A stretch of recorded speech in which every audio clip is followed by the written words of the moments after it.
Halo, salam YouTuber pemula.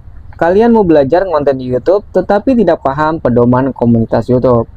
Nah, ini biasanya para YouTuber pemula ceroboh dalam langkah bermain YouTube. Yang saya amati, konten kreator pemula upload video asal-asalan seperti reel upload tanpa editing, membuat konten tanpa edit atau natural.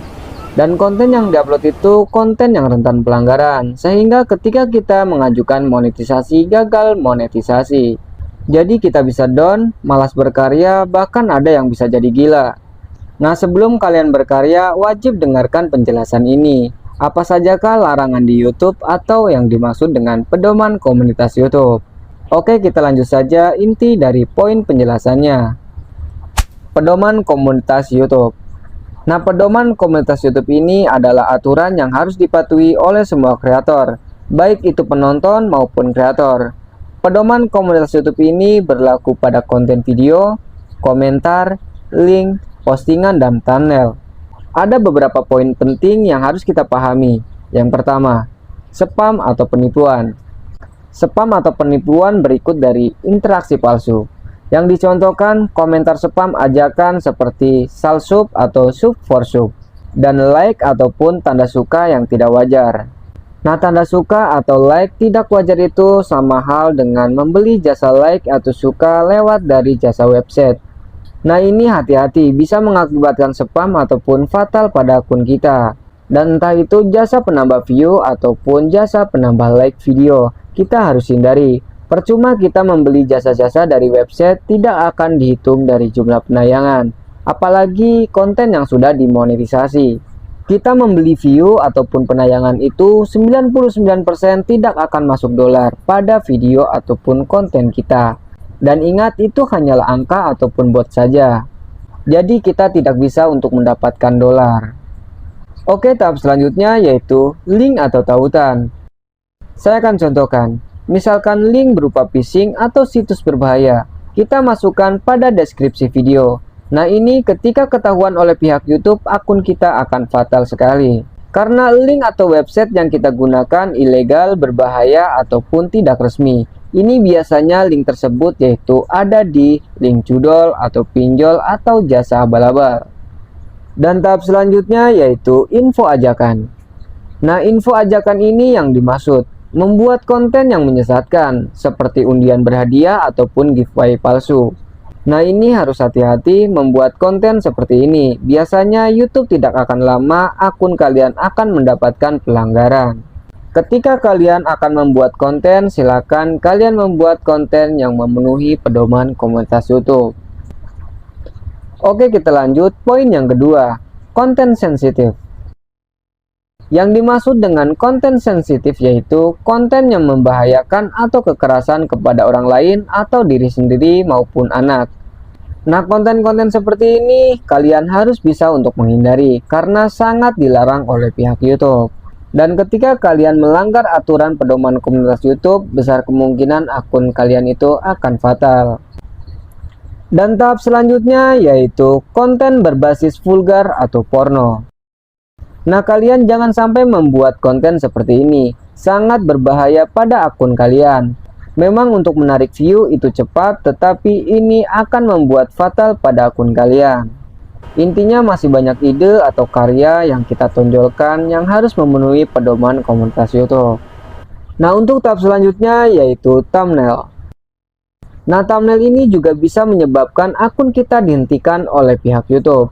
Bila thumbnail yang kita buat menyesatkan atau tidak sesuai dengan konten kalian, maka silakan kalian membuat thumbnail yang sesuai dengan konten kalian. Harus mencolok, menarik, bermakna, dan unik, sehingga membuat audiens itu semakin penasaran pada video kalian. Oke, kita lanjut poin yang ketiga, penjualan barang ilegal.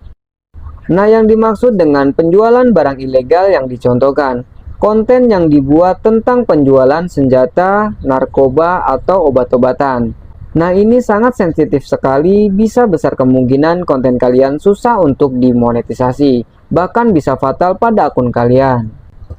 Oke, kita lanjut poin yang keempat, konten yang digunakan ulang. Nah, konten yang digunakan ulang yaitu konten yang diupload di channel kita, lalu kita membuat konten dengan materi yang sama. atau sama dengan file video tanpa diedit kembali, lalu kita upload di channel kita.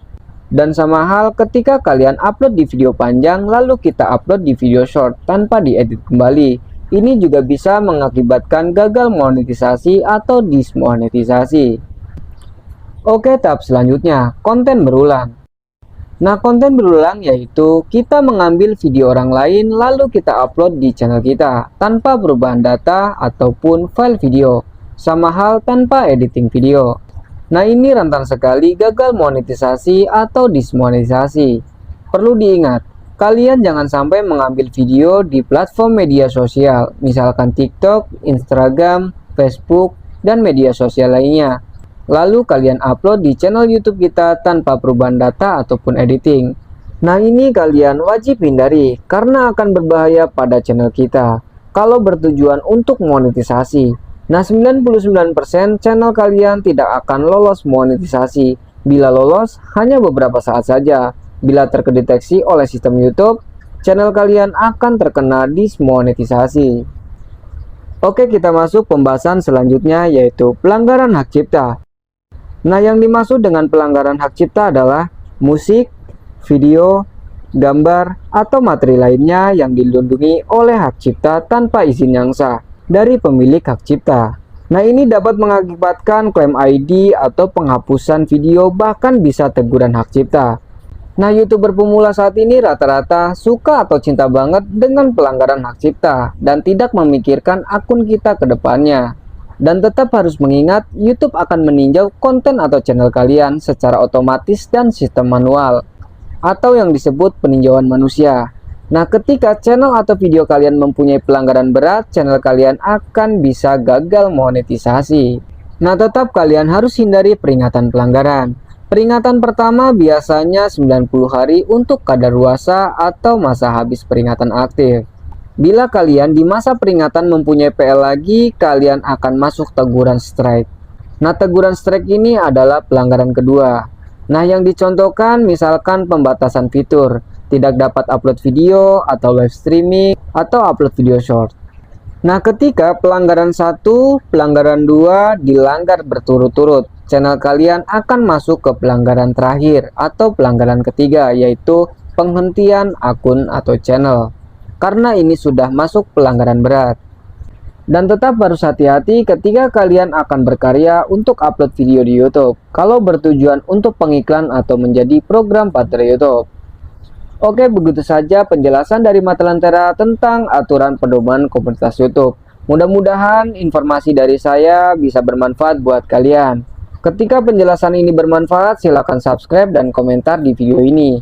Oke, kita sambung lagi di next videonya. Terima kasih, bye-bye.